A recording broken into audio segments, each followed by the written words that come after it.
From taco night in Tulum to sushi in Tokyo, every bite is rewarding and post-worthy with Amex Gold's 4 times membership rewards points at restaurants worldwide.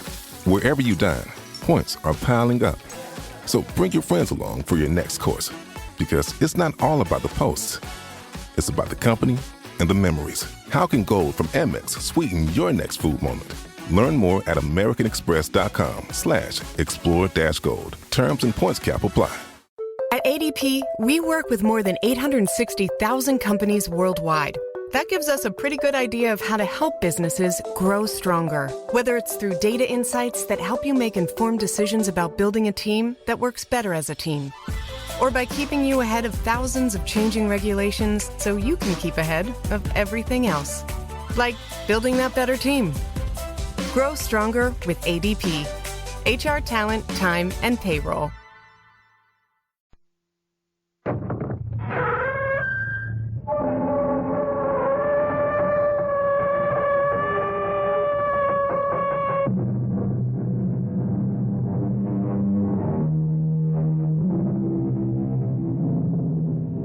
Come in. Welcome. I'm E.G. Marshall, and I invite you to join me as we journey through a forbidding landscape, peopled with the most demoniacal furies in or out of this world.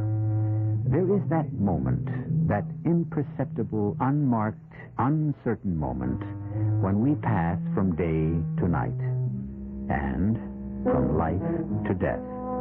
And try as we may, we can never isolate that moment. We can never grasp it, hold it, keep it.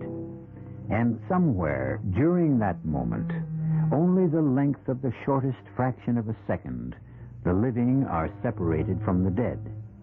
And yet, it might just as well be as long as all eternity. Who are you? You know who I am. I'm Bert. You can't be. Don't fight it. But Bert is dead. That's right. I'm dead. Then how can you be standing here talking to me? I don't know. I'm here, that's all. What do you want? I want my wife. She's my wife. But first, she had taken a vow to be mine. I know that vow. It says, till death do us part. You're dead. You're parted. I've come for her. I won't let you take her. How can you stop me? I'll kill you. How can you kill me? I'm dead.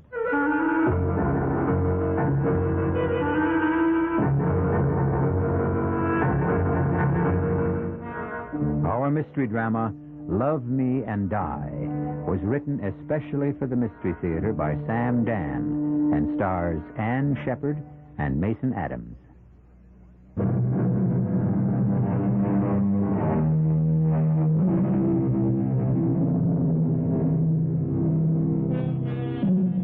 The most important decisions of our lives are usually not based upon careful reasoned study or even on common sense. No, our most vital decisions are often arrived at suddenly, irrationally. Men and women choose each other because of mysterious music in the voice or a sparkle in the eye. You remember the saying, had the nose of the beautiful Helen of Troy sloped outward instead of inward, there never would have been a Trojan War. So, Stephen Barrow wanted Emily Phillips for the same reason Paris wanted Helen. She was the most beautiful woman he ever saw. These things never change. Happy, darling? Yes, It doesn't sound very enthusiastic. I'm sorry. Sorry? What a word to use on a wedding night. What I mean, I'm so afraid. Afraid? Afraid of what? I'm so afraid this is all a dream. Oh, no. No, dear, it's real enough. Oh, Steve, I want to be happy, darling. And you will be, Emily. You and I, we are going to be the two happiest people in all the world. Do you mean that, Steve? Of course I mean it. Now, what's troubling you? Bert, Say it. What? I'm thinking of Bert. I shouldn't be, I know, but I was married to Bert once. Yes, dear, you were. You were. Bert is dead. He's gone. Forgotten. Will you listen to me? What kind of talk is this on our honeymoon? Steve, you really are so wonderful. Of course I am. And you just have to put up with me sometimes when I get into these moods. Now, you're not going to have time for moods. We spend the night here at the motel. Tomorrow the plane for New York. 3 days in the big town, and then we fly to London. Is it true? Are we really going? Why do you keep asking if these things are true? I find it so hard to believe that good things are going to happen to me at last. Only good things from now on. Oh, I love you. I love you so much. Let me tell you why you're going to have a deliriously happy married life. Why? Because you're one woman in a million. Oh. You're not actually of this world. Oh, come on, that isn't true. You're so, what is the word? You're so ethereal. Yeah, that's probably the word. And you're so fragile, just like the delicate and beautiful things that you write poetry about. When's the last time I told you you were wonderful? Oh, about 45 seconds ago. Oh, darling. I feel now that I can write again. I know I can write again. Hey, where are you going? I want to look out the window. It's as if I just saw the moon and the stars for the very first time. Well, now. Let me tell you something, dearest. Every time you see the moon, the stars, the sun, the sky, it should be as if it were for the first time. Each time there should always be the thrill of discovery. This feeling is how I know I can write again. That's great. It's gone. All the misery, the suffering, everything I knew with Bert. His cruelty, his violence, buried with him. He'll never be able to hurt me again. No, Emily, he's gone. Finally. I'm free. What's wrong? Emily, what is it? Steve, look out the window. At what? There, near the swimming pool. All right, I'm looking. There. There's a man. Where? There, that man standing there. Darling, there isn't anyone standing. Looking up this way. I don't see He's anyone. looking up at our window. Oh, it has to be your imagination. No, Steve. There's a man. No, darling, it's just a shadow cast by the edge. What? See? He's moving his hand. I tell you, there's no one He's there. beckoning for me to come. Darling, it's only your imagination. Now, come away from the window. I can't move. Emily, there's no one out there. There's no one at all. Come with me, and I'll prove it. No. I won't go to him. He'll take me away. Emily, darling, get hold of yourself. Oh, look at it. He's so much bigger than you are. Where are you going? Don't take your arms away. I only want to pick up the telephone. Why? I have to prove something to you, darling. Nobody's there. Oh, Steve. Hello, desk. Yeah, look, this is Mr. Barrow in room 118. Listen, the swimming pool and the patio area, it has front lights, those big lights. Steve, he's coming closer. Yeah, could you turn them on, please? I know what time it is. This is an emergency. Look, just don't ask questions. Do it, please. Emily, look, the lights. Thanks very much. You see that? It's light all around the patio and the pool. Now, where is that man? The man that you thought you saw? Where? It's all lit up. It's as bright as day. There's nobody there. It's deserted, isn't it? So, it was all just your imagination. But I saw it. It was like I said, a shadow, and then the lights came on, and it disappeared. Yes. He disappeared. But just before he did, I saw his face. It was Bert. It couldn't be.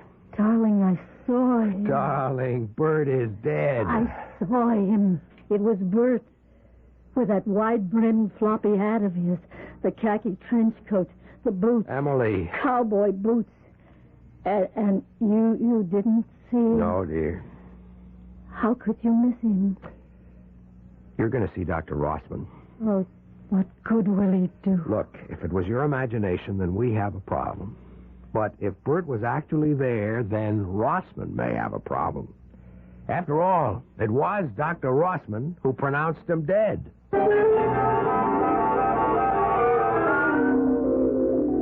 You sure you saw Bert? How could I not see him, a man of your size?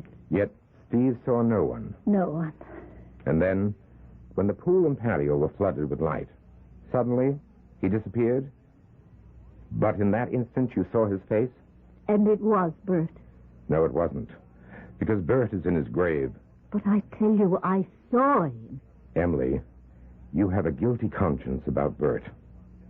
Guilty? Why? Because he's dead, and you're alive. But I told you how he treated me.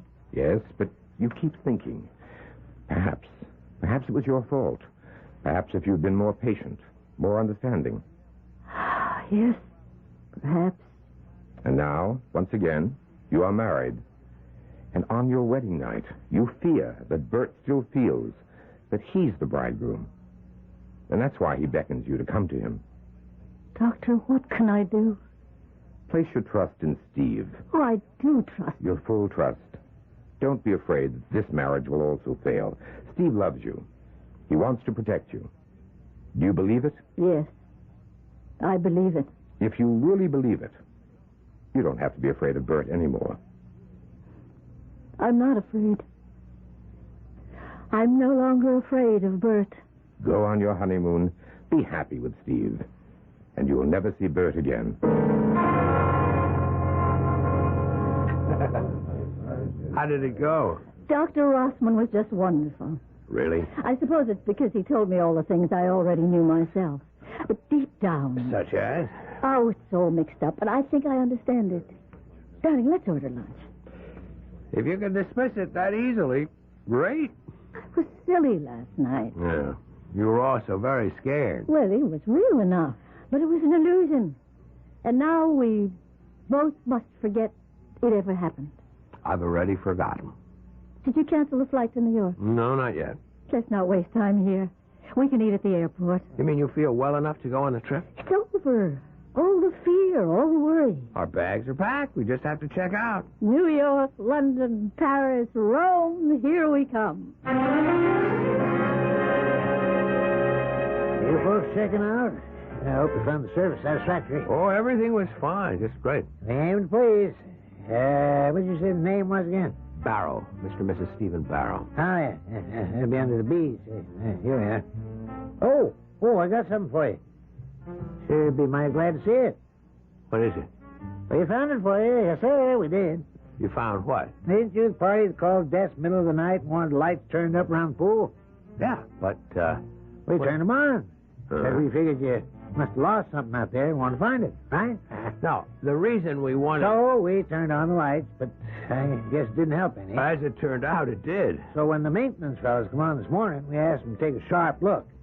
And they found it for you. Found what? It's cufflink. By what cufflink?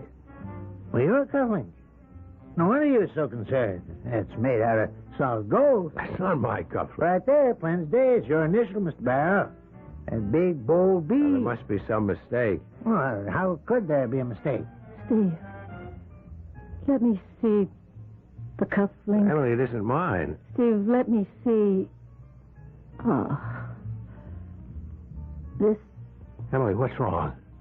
This belonged... It was Bert's cufflink.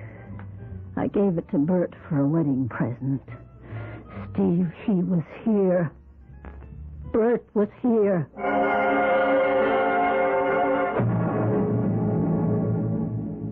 It's all very well for the doctor to say it's Emily's imagination which is being fired by things like guilt and remorse and fear. Sure, we can all say that. But how about that gold cufflink with Bert's initial on it? I'll be back shortly with Act 2.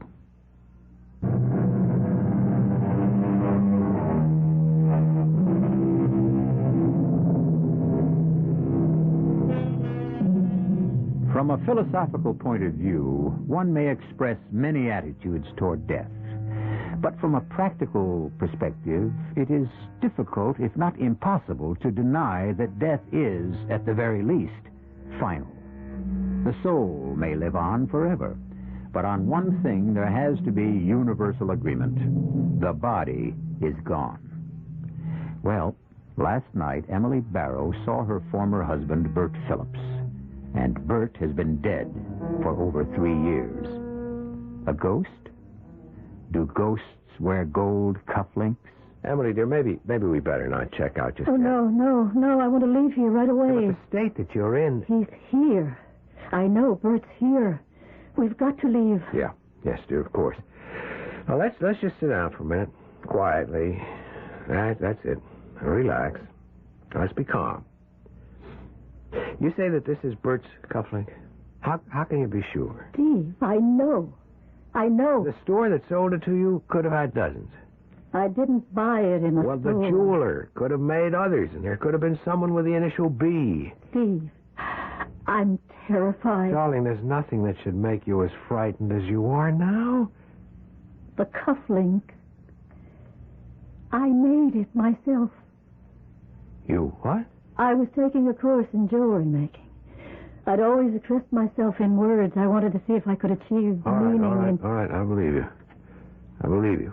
Now, let's look for the rational explanation. This cufflink and the mate to it are the only ones of its kind in the world. I will fight you, dear. You made it. You recognize it. It belonged to Bert. I still say that there is a rational explanation. No, not for me. Yes, and you must listen to me. Now, when is the last time that you saw this cufflink? 3 years ago. You haven't seen it in 3 years. No. So, what we must assume is that there was a burglary. The links were stolen. No. The thief may have sold them, and by a coincidence, the new owner had stopped at this very hotel. No, Steve. I remember you told me that your apartment had been broken into a few years ago. Now, why wouldn't the thief have taken the cufflinks? Because they weren't in the apartment. Where were they? I buried them. With Bert. You buried them with Bert? Why? Because they were his. They belonged to him. And he loved them. Bert was here. Emily, you must get hold of yourself. He said he'd come back for me. Who said what? Bert. He said my place was with him. Forever. He said he'd come back for me. And he's cruel enough to drag me away. I'm taking you to the doctor. I've seen the doctor. What do you want to do? Maybe it's this place. Maybe there's something about this motel. How could there be? Let's get out of here. Oh, darling, please, we can still make the plane to New York.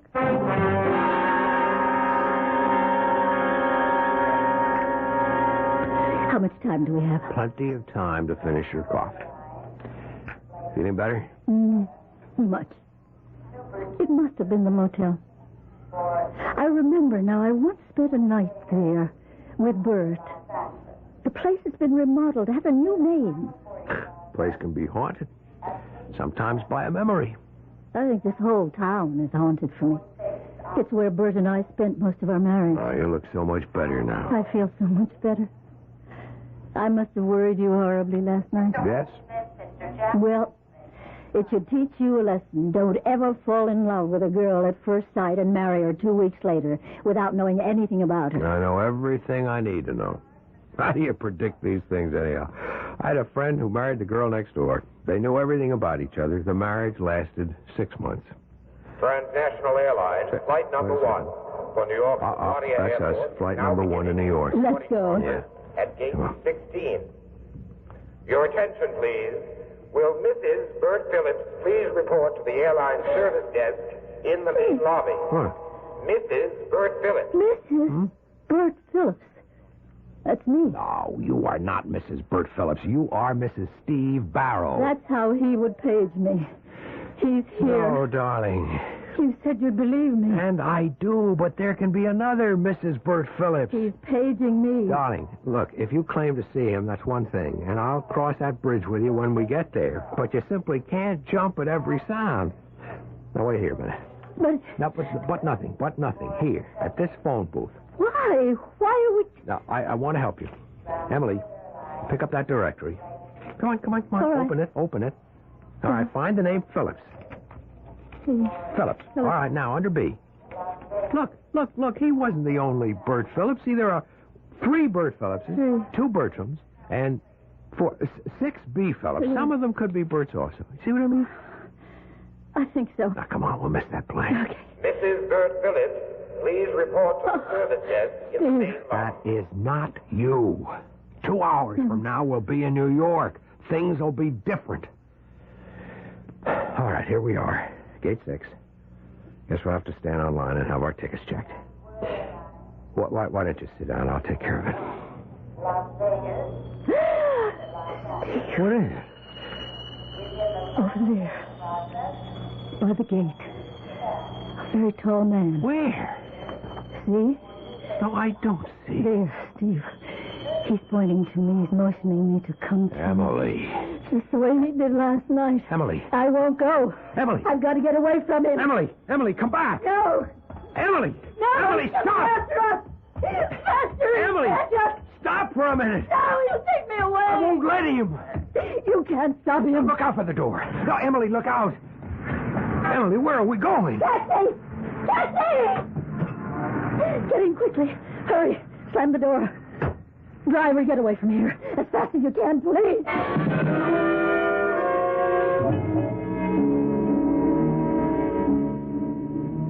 Maybe she'll sleep now. Dr. Rossman, what am I going to do about it? I wish I could tell you. Isn't there any treatment, any medicine? It all adds up to time, patience, luck. And if this delusion continues, I would suggest she be placed in a sanitarium. Why? Because she'll be unable to function in normal surroundings. Why do you call it a delusion? What else can I call it? Well, suppose it's true. Suppose she really did see him. No, Steve, don't. It isn't good for you to think that way, and it won't help her. But just suppose she did. Now, Steve, that's impossible. You know, you doctors, you think you know everything. We don't. We know very little. And that very little has to go a long, long way. But what we know, we know. I'm sorry. It's all right. Listen, this Bert, you knew him. What kind of a guy was he? She never told me very much about him, except that he treated her terribly. I never met him. You never? I thought that you had known him all. Emily came to see me about a year or so ago, quite distressed. She said she was having trouble with him. She said he would even beat her. What she needed was to build up enough nerve to leave him. Emily happened to mention that you were the doctor who pronounced him dead.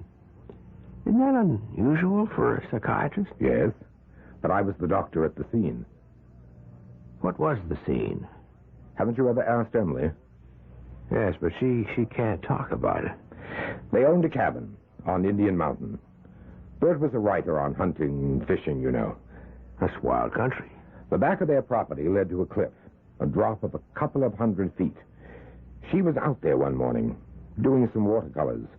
He was drunk. They got into an argument. He started towards her, and somehow he lost his footing and fell. Well, now, why would you be called? She went to pieces. All she could think of was to telephone me. I came, and I did what I could. He was killed, wasn't he? Instantly. It's a sheer drop right onto the rocks. Well, call me in the morning. Yeah. And remember, if this persists, you'll have to think about a definite course of action. Good night. Night, Doctor. And thank you. Steve, Darling, you should be trying to get some sleep. where are we? We're at a hotel. What happened? We were at the airport, I remember. and you thought that you saw Bert. I did see Bert. And you became panicky, and you ran away, and I took you to this hotel and called Dr. Rossman. Oh. And he gave you a shot. He doesn't believe I saw Bert. That's right, Neither do you. darling. Last night you said you could understand me. I need that understanding right now. Emily, you must be calm. I don't need someone to tell me to be calm, to relax. I need someone who believes in me. I believe in Who you. believes what I tell you. I saw Bert, even though you won't find a shred of evidence. A single cold, hard fact to support me. You must believe me only because you love me. You must believe me because I asked you to believe me. I would believe you. Emily. Do you? Do you believe me? Yes, darling. Yes, I believe you. Suddenly I feel so sleepy. It's as if a great weight had just been lifted off my shoulders. As if I'd been awakened from some terrible nightmares. I'm not afraid to go back to sleep, Steve. It's been such a hectic day for you, too. Won't you get to bed? Yeah. I just want to sit here for a minute. Very tired. I'm almost too tired to get up. Let me open the window. Don't stay up too late. I won't. Emily, there's one thing that bothers me. Emily? Well, never mind. We can talk about that in the morning. What? Who is it? Who is it? Just a minute. Yes? Good evening, Steve. Who are you? You know who I am. I'm Bert.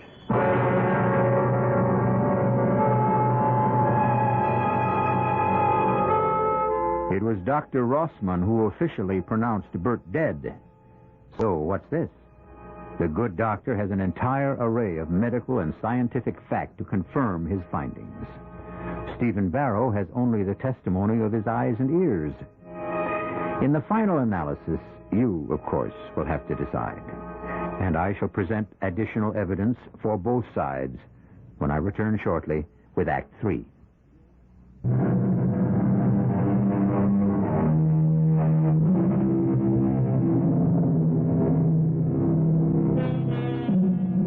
There are those who say that death is the end, and those who say that death is the beginning.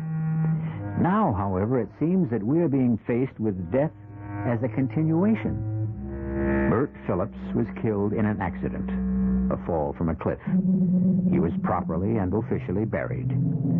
But here he seems to be standing at the door of the hotel room where his former wife is spending the night with her new husband.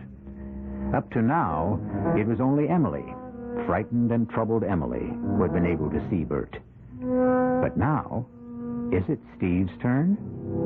Steve sees Bert, sees him plainly, as he stands in the doorway. Who are you? I told you. Bert. You can't be. You're dead. I'm dead. Well, how can you be standing here talking to me? I don't know. It's enough for me that I'm here. What do you want? I want to talk to you. May I come in? It's a dream. That's what it is. It's a dream. It may not be. You admit you're dead. What are you doing here? You sent for me. I sent for you. What are you talking about? You'll have to figure that out for yourself. Why would I send for you? There's an idea forming in the back of your mind. You're not aware of it consciously, and you're going to resist it, but it's the truth. I still don't know what you want. I want my wife. She's my wife. She had taken a vow to be mine. That vow says, till death do us part. You're dead. You're parted. That's just a technicality. But if you're dead, why do you want Emily? She belongs with me. If you're dead and she's alive, how can you be together? She won't be alive when I take her. What do you mean? I'll have to kill her. Kill her? Why not? She killed me. Yeah, but you died in an accident. That's her story. What actually happened was that I was standing at the edge of the cliff taking photographs for an article I was writing, and she just pushed me over. I don't believe it. You better believe it. Because one day, a year or two from now, she'll have to kill you, too. Oh, this is a dream. I need your help. Why should I help you? In the long run, I'll be saving your life. You have to convince her to come to the cabin. It's the only place from where I can take her. That's where she killed me. You can't be serious. Think about what I told you. Keep asking yourself, why do you see me? You might get the answer if you first ask yourself, why did she see me? Or, better yet, ask her.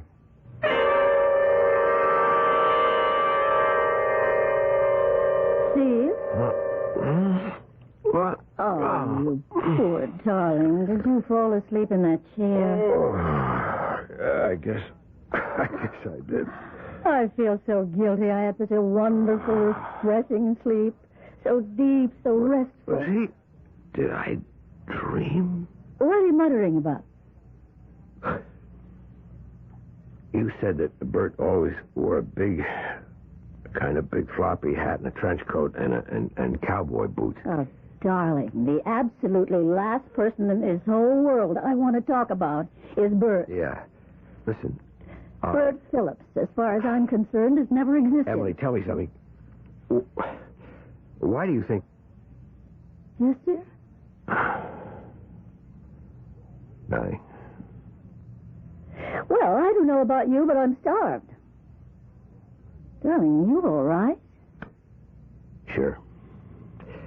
I just had a crazy dream, that's all.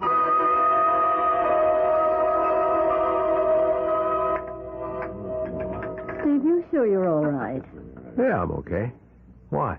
You haven't touched a thing. Oh, I never eat much breakfast. The important thing is that you feel okay. Mm-hmm. Sometimes you have this terrible confusion, and then suddenly it's gone. Why it came, you'll never know. How it went, you'll never find out. It's as if someone magically took it away. But it's gone, and that's all that matters. And now, darling, are we ready to resume our honeymoon? Sure. But we'll have to make some new reservations. Tell you what, let's not go to New York and then on to Europe. No, why not? Well, we've postponed it twice already. Maybe it's a sign that deep down we didn't want to go so far away in the first place. How about Mexico City? Just a few hours away and we can... Steve, are you really all right? Emily, do you see someone standing by the door? Where? Just to the left of the cashier's desk? No, darling, there's nobody standing. Must have been my imagination. Oh, Steve, you've caught it from me, this delusion of seeing people. What did it look like? I'm not even sure I saw anyone. Mexico City. How about it? Yeah, sounds great. My problem is I don't have a thing to wear for Mexico. Neither do you. Well, then let's go somewhere else. No, let's go shopping. I'll meet you back here at the hotel for dinner, and we can make reservations for the morning. Are you sure that you're up to going by yourself? Darling, I always shop by myself, and certainly never with a man. Well, but do you feel well enough?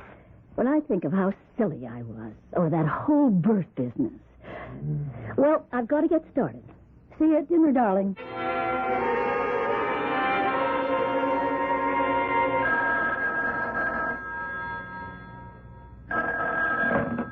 Hello? Darling, I hope you did some shopping, too. Yeah, I picked up a few things. I'm spending a lot of money. Well, that's all right. What are you doing? I thought I'd take a nap. That's good, darling. You do that. I'll see you in a little while. Bye. Why didn't I ask her? Why? Why? You left your door open. Bad. You should keep the door locked these days. What do you want? You didn't ask her. Ask her what? You know what. Were you at the cashier's desk in the coffee shop at breakfast time? You know I was. This is a dream. Dream or reality, what does it matter? You're stuck with me because you believe her. You want to believe her. You love her. This is getting us nowhere. I love her, too. I'm a bigger chump than you are.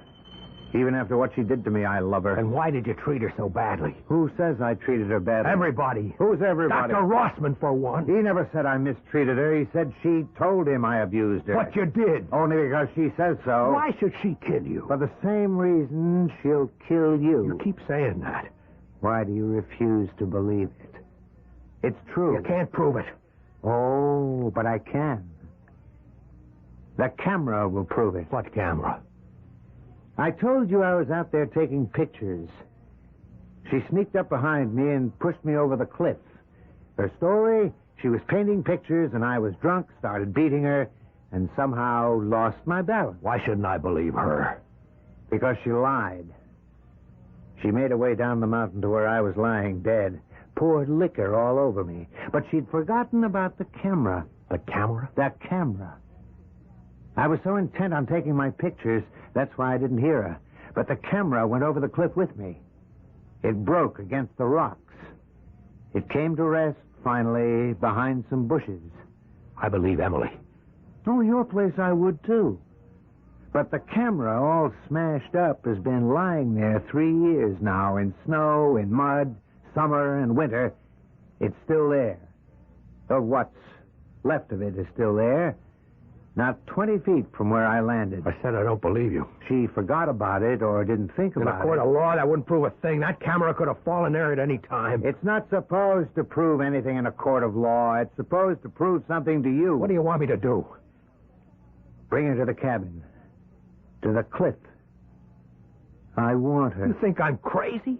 Crazy or sane, it doesn't matter to me. Bring her. Let me have her. No. She'll kill you. You keep on saying she'll kill me. Why? Okay. Ask me the question you're afraid to ask her. Why do you think she saw me? Because she has a guilty conscience. She feels guilty because she's happy with me. Does she? Now let's examine that. She feels guilty because she's happy with you. She's so happy with you that on her wedding night, she sees me. Shouldn't that prove something? What could it prove? She's sorry. Not because she killed me, but because she killed me and wound up with you. She loves me. No, she likes you. Why not? You're a nice guy. Most girls like you. But love? That's something else. You're not exciting for Emily the way I was. You're not wild enough for her the way I was. That's why she saw me, Steve. She wants me. That's a lie. You can't face it. That's why you didn't ask her. Ask her what? Why she saw me on your wedding night. I'll kill you. I'm already dead. Why do you insist she killed you? Because I was wise to her. You'll also get wise to her one day. Bring her up to the cabin. Never. Scared? Why should I be scared? Once she's up there, she'll have to choose between us. And you're scared she'll choose me.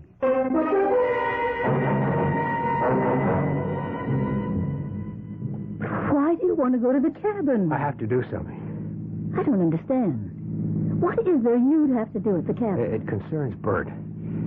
Bert? Suppose you see him again. I don't want to go to the cabin. You've got to. We have to get rid of Bert. But I am rid of him. He may be gone, he may not. But if you can face that cabin and that cliff, then you will destroy him for good.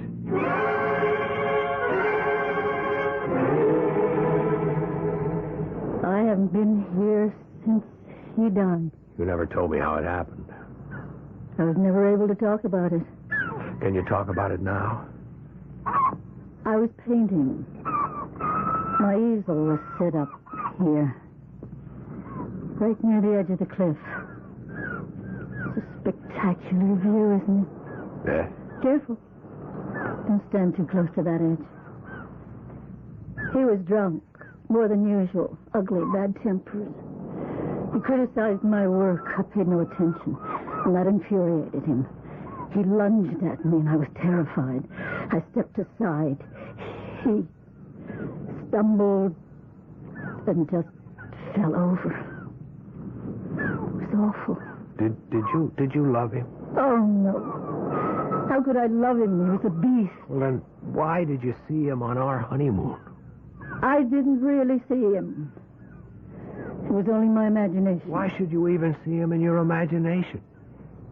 Why should there have been room in your mind, your heart, for anyone but me? Wasn't I enough for you? You were.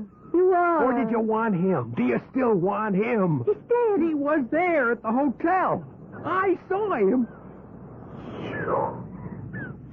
You wanted me to see him. You made it a test of my love. And so because I love you, I saw him. And that's why I brought you here. So that you can choose between us. Between who? Between Bert and me.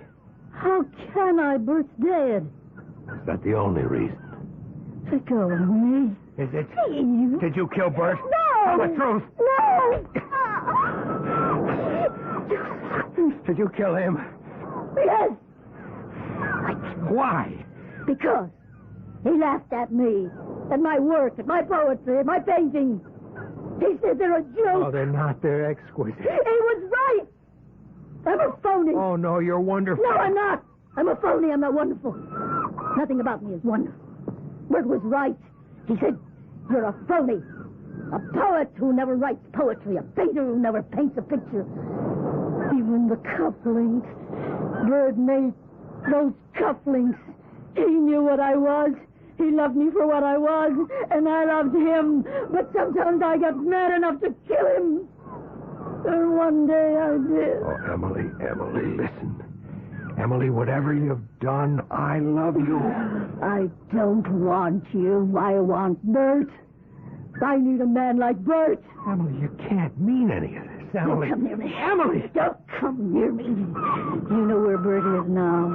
He's just on the other side of the ledge. Bert. It's only a dream. Bert. Emily! I'm coming. Look out, Emily! You'll fall over that ledge! He's calling me. There's no one there! Let go of me. You're crazy! You'll go over the edge! You'll get killed! Let go. Emily! Bert. Help me. I can't let you kill yourself! Bert. No, Emily! Make him let go of me. Emily! Get away from the ledge! Bert! I'm coming to you!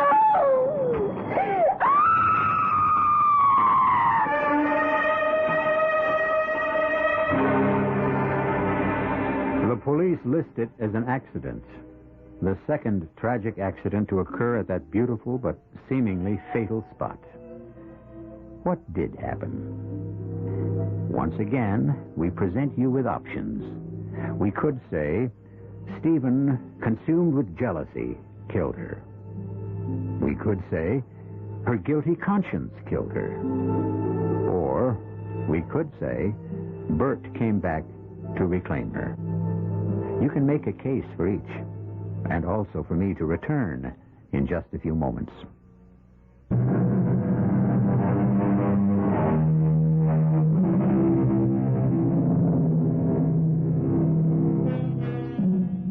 She loves him. He loves her for reasons that defy all understanding. And once they fall in love, the passion can flame for a moment or for all eternity. We dwell on love here because all the other mysteries are slowly yielding to science, to technology. Soon love will be the only mystery left us, besides those you will find here 7 chilling times a week. Our cast included Ann Shepard, Mason Adams, Robert Dryden, and Robert L. Green. The entire production was under the direction of Hyman Brown. This is E.G. Marshall inviting you to return to our Mystery Theater for another adventure in the macabre. Until next time, pleasant dreams.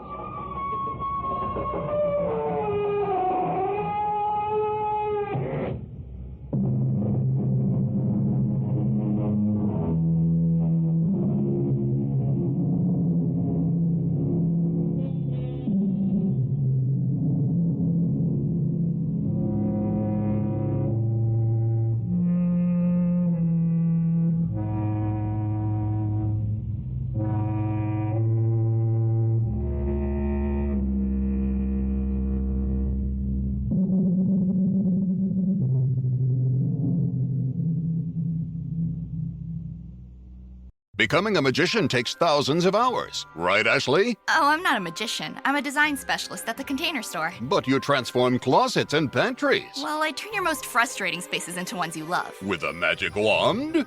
With Alpha, our customizable, adjustable, and affordable shelving and drawer system. The amazing Ashley! Making daily frustration disappear. Just doing my job. Transform your space with Alpha and save 20% on purchases over $500. Get started with your free design at the Container Store today.